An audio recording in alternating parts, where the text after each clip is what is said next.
The two fundamental questions, open questions in science today. There are about 120 of them. But the first one is, what is the universe made of? Okay, and the answer, it's an open question in science, not to Rupert, okay? Because, as you heard him, it's made of nothing. He just summarized it, okay? But in science, that's a big dilemma because of the questions Christian raised. 75% is a mysterious force, which probably we shouldn't call energy anyway, but it's referred to as dark energy, which is ripping space apart faster than the speed of light. So even now, as we speak, the space between galaxies is accelerating faster than the speed of light. And the cosmic horizon, as science describes it, is 47 billion light years away from where we are. Which means beyond that, what is it expanding into? Because even space is expanding. It's a big dilemma. What is this energy or anti-gravity or what a force or whatever you want to call it? So that leaves about 30% of the universe, which is not this entity. And of that, 26% is dark matter.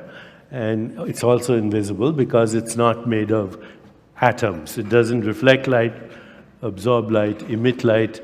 The only reason it's called dark matter is that it behaves like matter. It bends space-time in the same way as regular matter and is responsible for most of the gravity that holds a galaxy together. So our galaxy and all the other galaxies are held together by this invisible, non-atomic whatever it is, which leaves 4% of the universe, which is atomic. Of that, 99.99999% is invisible interstellar dust, mostly hydrogen and helium, in fact, all hydrogen and helium, that hasn't yet coalesced to form galaxies or stars. So the visible universe, with all the galaxies, all the stars, all the planets, and now we're told trillions of them, is 0.01% of what's out there. Okay? 0.01%. And that, of course, makes your body too. Your carbon in your body, the hydrogen, the oxygen, was manufactured in the crucible of stars. As I look upon you, I see you as stardust beings who are wanting to know what's going on. Okay. That's 0.01% of the universe.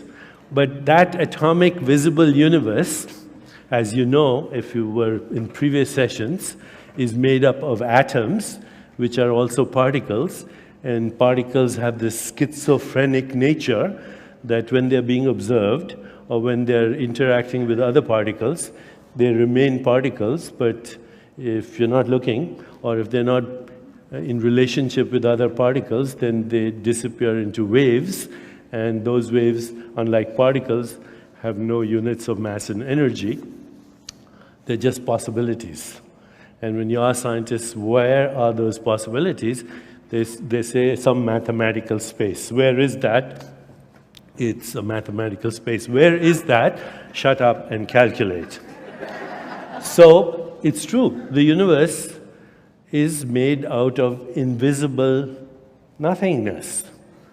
It's absolutely true. And of course, you know, we've heard that before in Buddhism and other traditions, in the Sufi mystics, Rumi, who says, we come spinning out of nothingness, scattering stars like dust.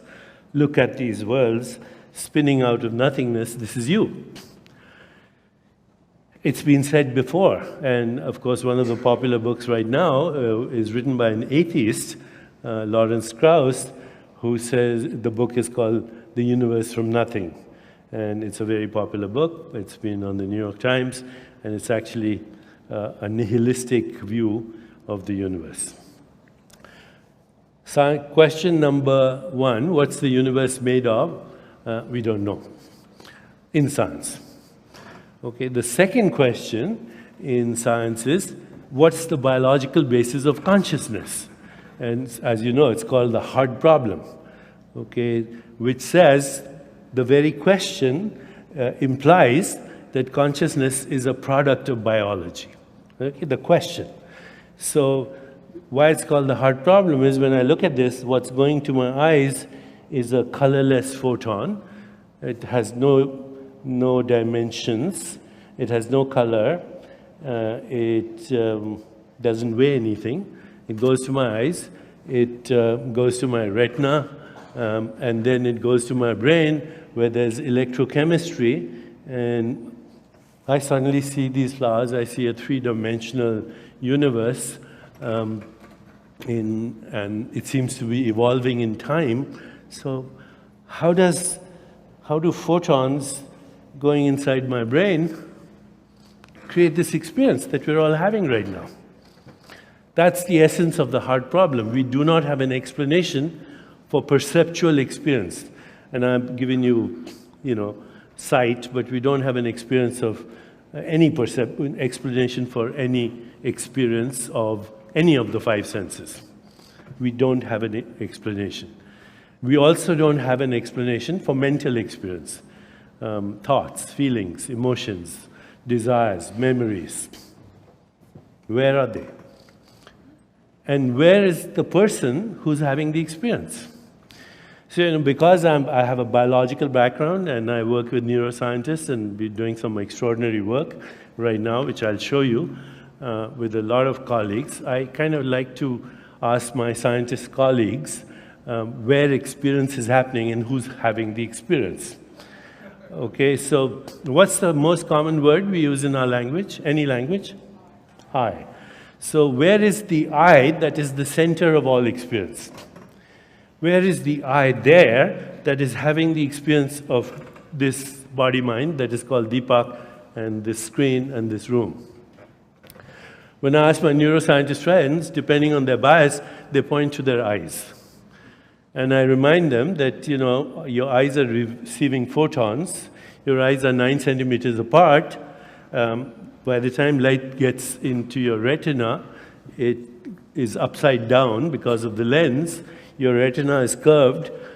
You should be seeing two of me about this size, 9 centimeters apart, upside down and curved. Yes, something is happening in your eyes, but the experience of seeing me is not happening in your eyes. So when I point this out, they say, it's happening in my brain. They point here. So I say, how do I fit inside your brain? Okay, your brain is 9 centimeters by 10 centimeters by 14 centimeters. How does this room fit inside your brain? How does the Milky Way galaxy that you see fit inside your brain? I know something's happening in your brain, but the eye of experience is not in your brain. So some of them at this point will say, they'll point to me, and they'll say, I'm having the experience of you there, where I'm standing, or I'm having the experience of the stars there. But then I point to them, you are here, how can you have the experience of something there? You see, this becomes very absurd after a while. The I, that is the center of all experience, cannot be found. Not in the brain, not in the body, nowhere in the universe. So it leads to possibly two conclusions. I doesn't exist, it's a hallucination. But then that leads to a problem, nor does the universe, because if there's no I to experience the universe, then the universe is a hallucination too. So how do we solve this dilemma? And I think you heard it from Rupert. The I of experience is dimensionless. It has no location in space-time. It is unimaginable. It is inconceivable, because being dimensionless, you can't imagine anything that is without dimensions, right? So as Rupert said, infinity is not some vastness of space. Eternity is not some eternal time. Infinity is inconceivable, unimaginable, dimensionless, but without which we would not have this experience.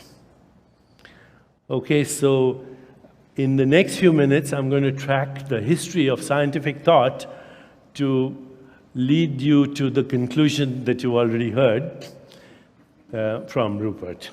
But I'm going to do it very quickly.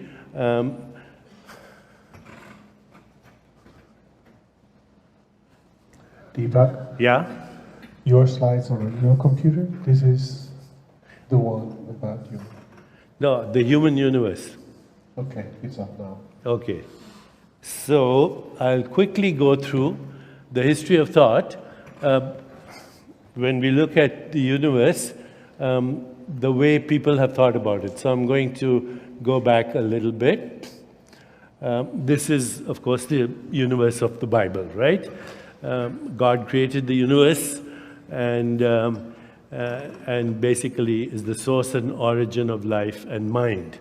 This is where we might end up, but with a slightly different interpretation of this universe. Then you see the classical universe, which is obviously created and ruled by fixed laws of nature known through human reason and logic. And then, you know, this is not just Newton, but all these wonderful philosopher scientists that were part of this understanding of classic universe, laws of motion, universal gravitation, Kepler's laws of planetary motion, which Newton elaborated upon, the laws of thermodynamics, which came much later, and so on. And this universe then, of course, gave way to the relativistic universe of Einstein, who had two theories: the special theory of relativity, where mass and energy equivalence was found. Energy is equal to mc squared. There's a fixed limit of the speed of light, and the speed of light is a constant for all frames of reference. And then the general theory of relativity, which basically gave us the theory of gravity as the bending of space-time and gravitational time delay. And that then was, in a way, a universe much more dynamic than all the previous universes. And then, of course, we had the quantum universe, where Einstein was also a participant, although reluctantly. And these were the early pioneers of quantum physics, and our own Henry Stapp was part of that tribe. So here, the quantum universe deals with the behavior of electrons, photons, elementary particles, and these then, of course, have this wave-particle duality. The movement of atoms is random, and there's all these things that you've been hearing about from, you know, Stuart Hameroff, superposition, observation causes collapse, although he doesn't subscribe to that, OR, orchestrated reduction, and non-locality are some of the features of the quantum mechanical universe. Now, if you go to Wikipedia, you'll see that there are at least 15 to 20 interpretations of quantum mechanics.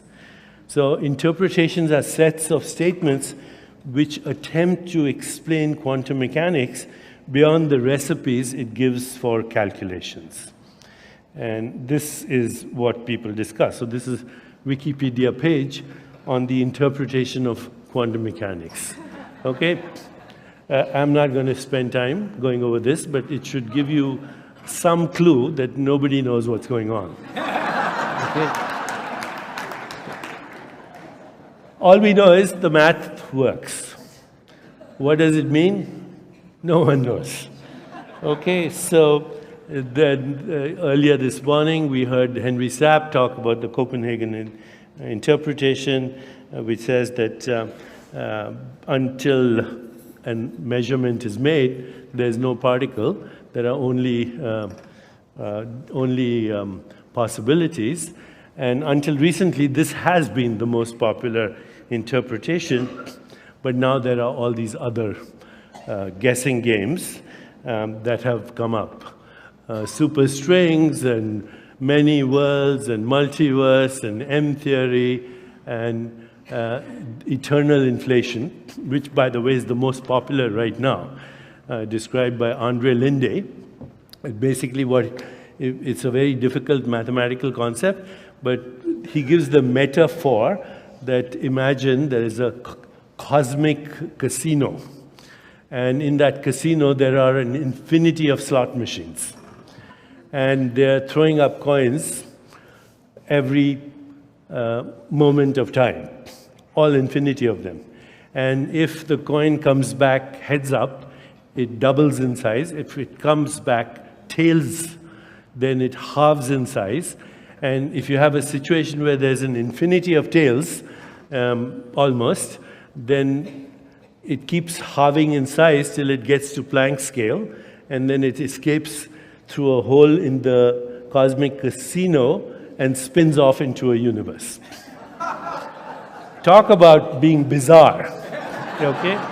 And of course, he has the mathematics for it, and this is the most popular theory, that because there's an infinity of such events in an infinite casino, then we happen to have hit the jackpot. But not only we, there might be an infinity of universes, 10 to the power of 500, because in an infinite casino, there's an infinite chance of these happenings. So I'm not going to waste time in this. I think what we call science or cosmology has become a mathematical guessing game with no possible proof, no theoretical possible proof. So what it has led to is an uncertain universe, where the fabric of nature, through the methodologies through which we do science, has come to a dead end. And that includes all these other conundrums, the nature of dark matter, energy, and the fact that the visible universe is only 0.01% of what exists out there.